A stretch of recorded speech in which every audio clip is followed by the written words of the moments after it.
listening to 91 Reasons, a journey into the twisted landscape of pop culture. Keep your hands and arms inside the podcast at all times. And now, the voice, Jeff Tucker. Well, hello. I didn't see you come in. But then you didn't really come in at all, did you? You downloaded, which is not the same as coming in, even though it still puts us together for this moment. So in a way, you did come in. You came into a room, a dark room, the dark room of the mind where only I reside. Yeah, it's a little weird. I'm feeling a little weird today. We're going to do a mini episode today of 91 Reasons. This is 91 Reasons. I am the voice. I am Jeff Tucker. I am the person that you're listening to, as I always say, in some form or another. I did a marathon episode yesterday, all in a row. And when I say marathon, it means anything over an hour, because my voice is usually only good for about 45 minutes. After that, we're living on borrowed time, folks, because normally those long episodes are 2 45-minute sessions strung together. Sometimes I'm able to do a little better. Now, yesterday I did break it up to give the kids dinner, but I did get right back on it to finish the episode so I could get it out in a timely manner, because I'm trying to do this in a timely manner. You know, having discipline is part of this podcasting experience, because I subscribe to a lot of podcasts, and I've always said I'm really irritated when you expect a new episode and you don't get it. Throw something together, guys, or tell us why you're not giving us an episode, or do a 2-minute episode where you tell us, look, I'm at the bank, I'm cashing checks. I know people don't go into banks anymore, but I do, and I don't have time to do an episode, and here we go. Because, you know, I listen to the Nerdist when I like the guest. A lot of times I tune out, I delete it because I don't know who that person is, or it's somebody in a rock band I'm not interested in. But I do appreciate that Chris Hardwick always gets on. He's like, oh, thenerdist.com, and you're listening to the Nerdist podcast. I'm in an airport, and we're recording the intro. And then he tells me about stamps.com or NatureBox or something. And can we just speak to that real quick? Can I take a minute to say that I listen to This American Life, and it's one of my favorite podcasts, because even when you don't think you're going to like the topic, you can find yourself completely engrossed in it. But the ads during it, I know they have to have ads. Because I have to pay for my silly little podcast, and nobody is listening to it. So imagine, they're the number one podcast. They must get 100,000 downloads, and somebody has to pay for that bandwidth. So I know that they have to run ads because they have to pay the bills.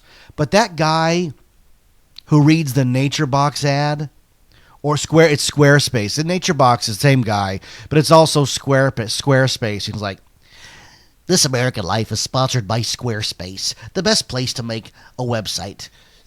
Go to squarespace.com/American. Like, who is that guy? And who told him to get on the radio? But then I guess there's a lot of voices on This American Life that you wouldn't normally assume would be on the radio, because they're not that radio voice. And that's what makes This American Life so interesting and so different, because it is a slice of American life, like exactly what they're saying. And I do listen all the time, and I like David Sedaris, and I really miss David Rakoff, who passed away last year. What a talent that guy was. He was really funny. Anyways, we're doing a mini episode today, and a mini episode this week is another swap meet find. And like I said, I'm always out at the local swap meets since I moved to Riverside. But I also went to the swap meets in Cypress. There's a swap meet attached to the Cypress College in the parking lot on the weekends. And it's really hard to strike it rich out there, because Orange County is crawling with collectors and antique dealers. So to get the good stuff at Cypress, you had to get there early. Like, we would get up at 7 in the morning and be there by 7:15, 7:20, because it was right down the street. But that was the only way to get the good stuff. Otherwise, it was immediately snatched up by all the dealers that walk the aisles. But there was an instance where I found something pretty amazing. And I have a strict rule at the swap meet. And the strict rule is if you see it and you want it, you have to buy it at that moment. It will not be there when you come back for it. Doesn't matter if it's 10 minutes, 5 minutes, an hour, whatever. If you see it and want it, you better buy it, or you better make arrangements with the guy. Look, I don't have enough money with me. I'm going to run to the ATM. I'll be right back. And I've done that countless times. So there was a dealer at the Cypress swap meet, a very gruff Asian man who always kept his baseball hat all the way down to his nose. You could barely see his face. And he would buy storage units. The main supply chain for the swap meet is lost storage units. And it's pretty sad sometimes to go out there and see somebody's life completely strewn about the swap meet, the parking lot. But that's the way it goes. And I've had weird moments, like the woman, I watched a woman pick up a yearbook one time, and she knew the person who it was, and she laughed and said she lost her storage, she's either in jail or dead, and I couldn't be happier. And then she bought the yearbook, and I was like, that's really dark, lady. That's really dark, because my wife and I for a while, were buying vintage yearbooks and trying to contact the people who had lost the yearbook to see if they were still alive and to give it back. And you know what? We were never successful. Even when we would directly get in contact with the person who had lost this yearbook, they would not contact us again. They would break contact. They're not interested. And I was like, that's weird. I have all my yearbooks, but I can imagine, like, if I lost them, I would feel really empty. Like, you got to have those. Those are pieces of your history. And that's pretty important. Like, this is 20 plus episodes in, and movie history and my life history. So you understand how important that stuff is to me. But we were never successful in that. And that surprised me, because I thought that would be a fun thing to do, is to document finding a yearbook, whose is it, track them down, hand it back to them. But you know what? People who lose their stuff at the swap meet, I don't know if it's a psychological thing, but they're done with that stuff. They've made peace that they lost their storage, and they're okay with not getting it back. And maybe they don't want to know who ends up with it, like who has it, right? I don't know. One time I found a pretty well-known celebrity stuff at the swap meet. A minor celebrity. The guy from Dustin Diamond from Saved by the Bell. But I'll go into that in another episode. This is about me running across a very strange assortment of binders, manuals, like school folders, but industrial. And I have this weird knack of finding unusual things that, for the most part, people don't think they're valuable. They have no concept that they're valuable. So when they quote a price for them, it's usually pretty fair. And I always pay it. I don't talk people down. This is what the guy wants for it. I'm willing to pay. We'll cut a deal. Very rarely do I try to talk somebody down on their prices, unless I'm buying a lot. And I've done that before, and we'll get to that in this particular story. But what I found was, it was a folder full of Batman drawings. Really nice Batman. They were color copies, but they were still Batman drawings. And they were of a theme park attraction that I don't remember ever having been built. So I got that. And there was also a binder for the Ghostbusters show at Universal Studios, Florida. And it was all color copy, production paintings and schematics for how the show operated and the script. And it was all very well preserved. And it was just really strange. And then there were some other oddball items. And I put it in a pile. And there was another book labeled Project X. But I didn't know what it was. I looked through it, and it didn't make any sense. So I put it back. I figured, I'll buy these few things because I don't know if they're worth any money. But, intrinsically, they're cool, and I'd like to have them. So I take over the stuff over to the guy, and he tells me, $20 for the whole pile. and that's actually pretty steep. But I knew that these items were pretty unique, so I paid it without a problem.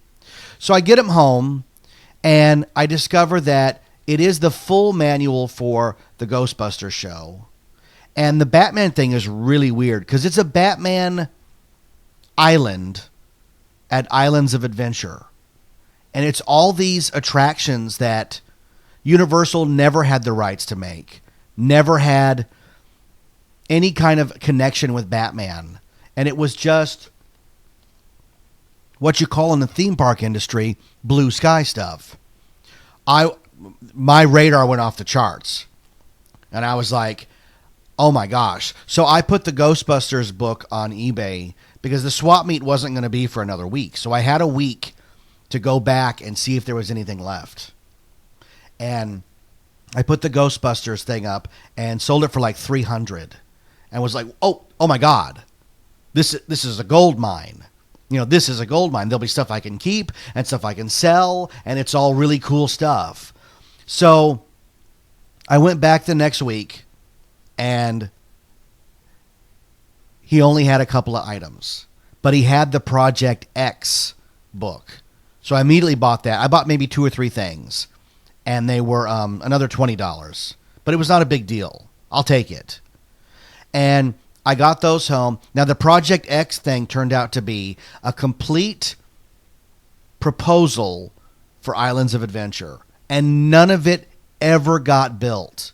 It was all blue sky stuff meant to just say, this is what we could do. And it was huge. It was like 4 inches thick, and I just was blown away.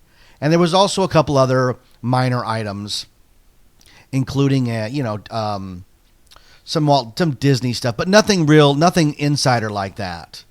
So I got really excited, and I thought, there's got to be more of this stuff. There's got to be more. So I went back the next week to the swap meet, and it was sprinkling. Now, the guy's not going to put anything out for sale while it's sprinkling. So I was crushed. So now we're on week 3. Week 3 of me trying to buy this stuff. Or third swap meet. So I didn't get any of it. So the next week I go, and he's got all new stuff. And I was like, hey, I was here a couple weeks ago, and you had a bunch of these folders, and they were in boxes. He goes, yeah, those are on the truck. I said, oh. I said, are they coming off the truck? No, that's for next week. I said, that's for next week, huh? Are you sure? I've got money to spend. That's for next week. He wasn't going to sell it to me. So 4th swap meet, another strikeout. So the 5th swap meet, I was ready. Whatever I could get, I was going to get. So it turns out this is how the swap meet works. By the 5th time, the Asian guy doesn't have it anymore. He has now made whatever money he needed to make, so he sells it to another guy at the swap meet. And it was this guy from, like, Haiti. And, he's like, hey. And I was like, I just turned to my wife and I said, he's got the stuff. And it looks like this is the mother lode.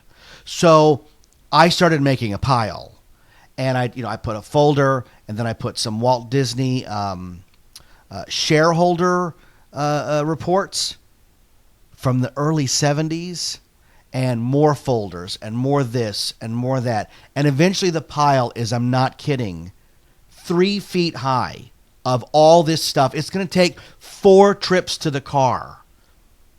But I didn't care, because in that pile was another Ghostbusters book, just like the first one. And I already had a buyer lined up, because when people lose that kind of stuff on eBay, the first thing they do is write you and go, have you got any more of that stuff? And I was like, I could sell you like a scan set of it, a scan set if you want. It's not the real thing, but at least you'd get all the, the PDF images, or the JPEGs. And he was going to do that for like $50. But here was the full second manual, just like the first. And immediately I was like, that's $300. Without even any effort, I can go home and sell that for $300.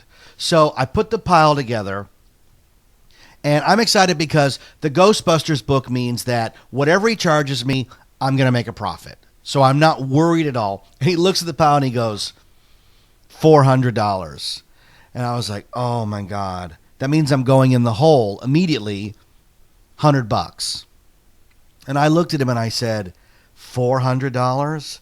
I said, he said, you know, and I know that I'm the only guy that's going to buy this crap. Nobody at the swap meet has any concept what it even is, but I'm the guy who's going to buy it. I said, I'll give you $200.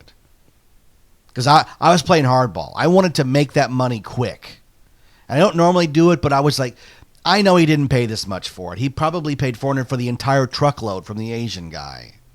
So he looks at me and he goes, $275. And I was like, done, as fast as I could. So I said, I'll be right back. I ran to the ATM. My wife's just standing there. She's like, a lot of times she doubts me, especially when I have to run to the ATM, because that means I'm making a significant purchase, because I normally take between $40 and $50 for the whole trip. This was like nearly six trips, right? So I run and get the money. I come back, and I'm sweating the whole time because it's not mine till it's in my car, till it's in my possession.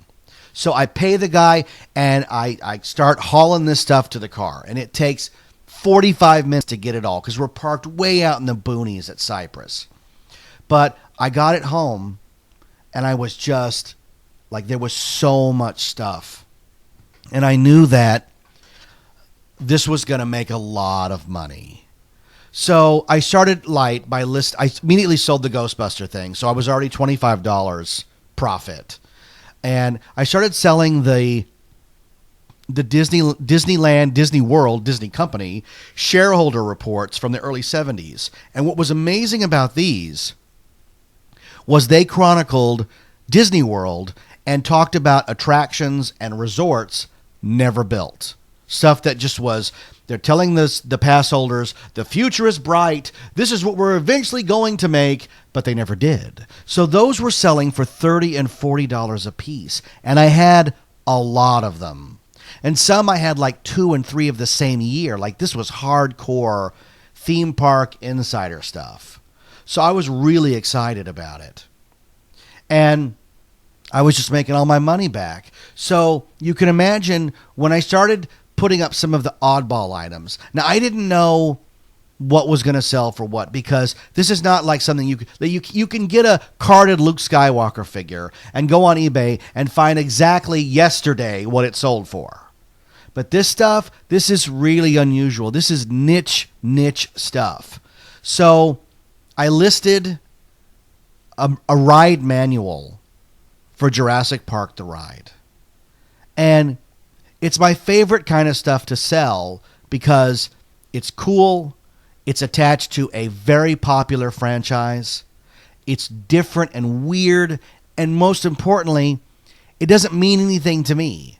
I have no affinity for Jurassic Park the ride. I think it's a fantastic ride, but I think I've been on it once. Maybe twice. No, just once. You know, once that Explorer car falls into the water and doused me completely with water, I was like, I am done with this. I just want to go on a ride. I don't want to take a bath. So this was my favorite thing to list. Now, I didn't think it was going to sell for much.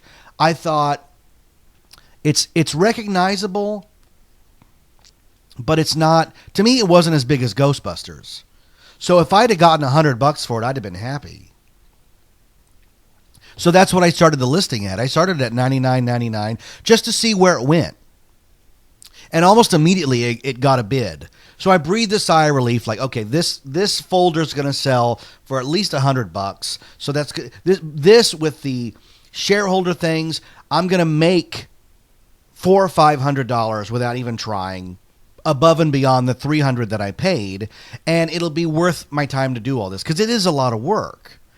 Well, a couple days into the 5-day auction, the Jurassic Park book hit $300, and I was like, "Oh my gosh, that's great! It's on the same playing field as the Ghostbusters book." So I'm really going to do okay on this, and this is going to be not only worth my time, but well worth my time.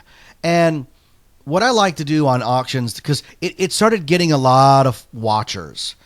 people who were just checking in to see what it was up to.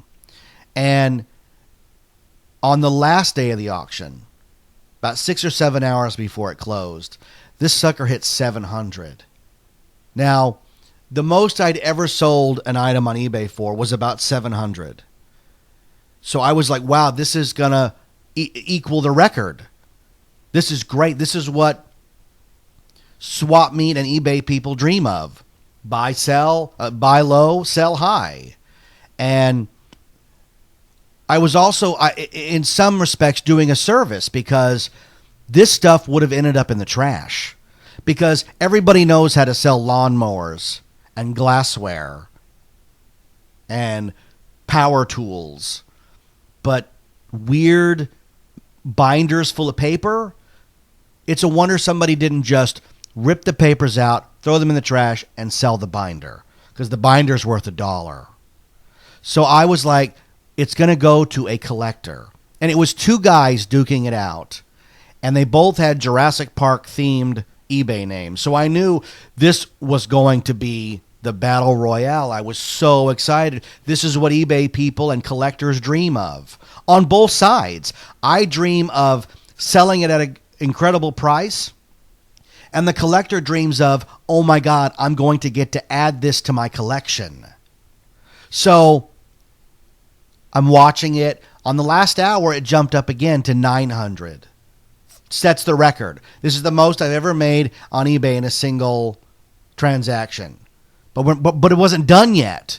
So you can't just sit and stare at it for an hour. So I freaked out and I was like, I gotta find something to do. So I'm watching a movie, hanging out, not watching it. And I finally logged back in about 10 minutes before it closed, and it was at 1,400.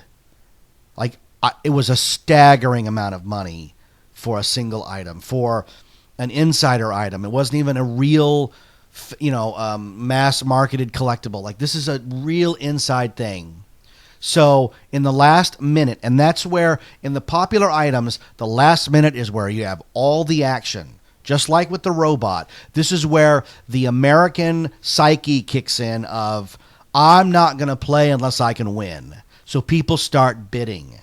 And I watched this thing in the last minute jump to 1,600, 1,700, 1,800. Each time my eyes were bugging out of my skull. And Rachel's like, what are you doing over there? I said, no, don't come over here. You're going to jinx it. Just wait right there. So I'm watching it again. It clicked up again. And in the last, 3 seconds, $2,400. $2,400 for a single item on eBay. I couldn't believe it. And it went to, a Jurassic Park collector. And he didn't pay right away. And I got really nervous, like, oh my God, Universal's going to come knock on my door. They're going to come get me. I've done something wrong. Like all the awful things you can think of. Like I was really sweating it. So I didn't get any sleep that night. Because I was like, what do I do? If they come to the door, I just have to hand it over. It's not mine. They can have it back. I'm the most honest guy in the world. I'm just trying to make a few dollars and save this stuff from the shredder. So the next day, the guy paid. And he was local. Like I could have driven it over to his house in 30 minutes or less. Like a Domino's pizza. I could have delivered this book. But I needed a paper trail. So I did the right thing and I mailed it. Signature required, so he had to sign for the thing. And it was a euphoric moment. And that money came in so handy with my family that I can genuinely say that selling that Jurassic Park book saved our lives. I was able to buy groceries for weeks and take the kids places, and not just blow the money, but really make it count. Because it wasn't money we were counting on. It was money that sort of fell literally from the sky. And I was excited because this Jurassic Park guy, he decided what it was worth. I didn't. I would have sold it for $99.99 to anybody who walked up. So on eBay, you get a real barometer of what it's worth because the buyer sets the price. It's only going to sell for what you think it's worth and what you're going to pay. That's it. So that was really amazing. And I sold the rest of that theme park stuff forever. And you can better believe I went back the next week to see what was left. And what was left was some other strange items. There was an item related to the old Captain Power TV show. And I will talk about that in another episode because that's like a little side thing to it. It's not nearly as exciting as the Jurassic Park book. But the thing with the Jurassic Park book, why, and when I look back in hindsight, like why was it so popular? Why was it so wanted? Not only was it an amazing piece of Jurassic Park history and one of a kind, but if you've ridden the ride, when you go up to the top of the lift, the T-Rex pops out from behind the water curtain, and then you drop down out of the ride. It's the finale of the ride. What you don't know is that due to budget cuts, an entire room was cut out of Jurassic Park the ride. Ooh, right? And I wrote in the auction that I wasn't going to put that picture on the listing because that was for the winner. You know, they paid for the privilege of that. And what the last room was, you went to the top of the lift, it leveled out, and there was another big room at the top. And what the room was a giant dinosaur that had been attacked and killed and was rotting. And you floated through his rib cage. And the idea was, look how big this dinosaur is. Something killed it, and there's something bigger and more impressive and worse than this thing. So that when you floated at the end of that room, then the T-Rex popped out like, I got that thing, and now I'm going to get you, and then you dropped out of the building. So it was really cool, and guess what, kids? Somewhere in my terabyte of files, I have the scans of that lost room. And I'm going to try to find it so I can post it because it's really cool and one of a kind. And I'm hoping that, and it's got to be, that book found a place of honor on that collector's shelf. And we both walked away with more than we started with. And that's, folks, that's why I go to the swap meet. It's one of those weird talents I have of finding this stuff before it's lost and preserving it and getting it into the collector's hands. Now, I do make money, so I'm not doing it because I'm a humanitarian. I want to do the right thing. I am making money off of it, but, you know, that's the way life is. That's what makes things go round. So you never know what you're going to find at the swap meet. There's still crazy stuff to be found out there. I found stuff just a few weeks ago that was amazing and has a story all its own, and I will tell that on another episode of 91 Reasons. Thanks for listening to 91 Reasons. Please subscribe and leave a review on iTunes. Find us on Facebook. Is anyone even still listening?